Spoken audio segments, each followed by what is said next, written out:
So hello বন্ধুরা, welcome back to my channel electronics tech. তো বন্ধুরা চলে এলাম একটি নতুন ভিডিও নিয়ে তোমাদের সকলের সামনে। তো বন্ধুরা আমার সামনে রয়েছে একটি প্যানাসোনিক কোম্পানি মাইক্রোওয়েভ ওভেন। তো এই বন্ধুরা এখানে আমাকে কাস্টমার যেটা প্রবলেম আমাকে বলছে যে ডোর লক করে অন করলে সঙ্গে সঙ্গে ফিউজ উড়ে যাচ্ছে বা এনসিবি ট্রিপ করে যাচ্ছে। তো সেক্ষেত্রে বন্ধুরা আমি সলিউশন হিসাবে দেখো বন্ধুরা, এখানে যে সুইচটা রয়েছে এটা ডোর লকের সুইচ, ঠিক আছে, এটা ডোর লকে থাকে। তো এইখানে বন্ধুরা দেখো সুইচটির উপর রাস্ট পড়ে রয়েছে, আর এই জায়গাটা ঠিকঠাক কন্ট্যাক্ট পাচ্ছে না বলে আমাদের এখানে যদি কোনো কারণে কন্ট্যাক্ট না পায় সেক্ষেত্রে কিন্তু আমাদের ফিউজ উঠবে বা এনসিবি ট্রিপ করবে। দেখো এখানে এটা টাচ করে যখন টাচ দেবো এটা অনেক সময় নেবে, অনেক সময় নেবে না, যার জন্য প্রবলেমটা হচ্ছে। এখানে রাস্ট ধরার কারণে প্রবলেমটা ইস্যুটা হচ্ছে। তো দেখো তোমাদেরকে সম্পূর্ণটা দেখাবো।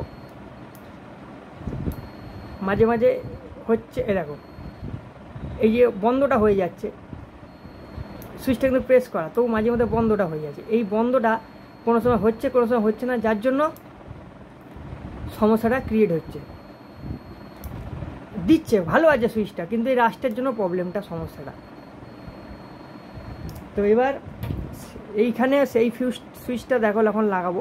আমাদের এই যে কানেক্টার পিনটা এটা কিন্তু সবসময় চকচকে হওয়া উচিত, তাহলে সেক্ষেত্রে প্রবলেমটা হবে না। তো এখানে মাইক্রোওয়েভের প্রবলেম এখানে সুইচটাই, এখানে রাস্ট ধরার কারণ। সুইচটা কিন্তু খারাপ না, মাঝে মাঝে কন্ট্যাক্ট পাচ্ছে, কাজ হচ্ছে, মাঝে মাঝে কন্ট্যাক্ট পাচ্ছে না, এনসিবি ট্রিপ করে যাচ্ছে, ঠিক আছে। আমি এখানেই দেখো, এখানে যদি কোনো কারণে আমি লক করে রেখেছি, দেখো মাঝে মাঝে কিন্তু এটা ওম শো করছে, দেখো আবার দেখো টাইট করা কিন্তু মিটারের প্রড, তথাপি বা তা সত্ত্বেও প্রবলেমগুলো ক্রিয়েট হচ্ছে। এটা একমাত্র প্রবলেম হলো ফিউজের এই সুইচের এই রাস্ট। তো এইটাকে পরিষ্কার করে বা ক্লিন করে যখন লাগানো যাবে তখন এই ফিউজের ওরা প্রবলেমটা সলভ হয়ে যাবে।